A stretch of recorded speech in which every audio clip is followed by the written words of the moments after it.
நபி ஸல்லல்லாஹு அலைஹி வஸல்லம் அவர்கள் கருப்பு அடையாளங்களுடன் வெள்ளை நிறத்தில் வளர்க்கப்பட்ட கொம்புகள் கொண்ட 2 ஆட்டுக்கடாய்களை தியாக திருநாளில் பலியிட்டார்கள்.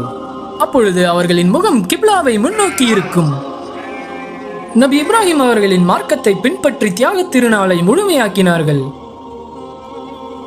எனது பிரார்த்தனையும் எனது தியாக சேவையும் எனது வாழ்வும் எனது மரணமும் அனைத்தும் இணையில்லாத அகிலத்தின் இறைவனாகிய அல்லாஹ்வுக்கே என்று முஹம்மது நபி ஸல்லல்லாஹு அலைஹி வஸல்லம் அவர்கள் கூறினார்கள். அல்லாஹ் கூறினான், குர்பானி கொடுப்பவர்கள் அதில் இருந்து நீங்கள் உண்ணுங்கள், கஷ்டப்படும் ஏழைகளுக்கு உண்ண கொடுங்கள்.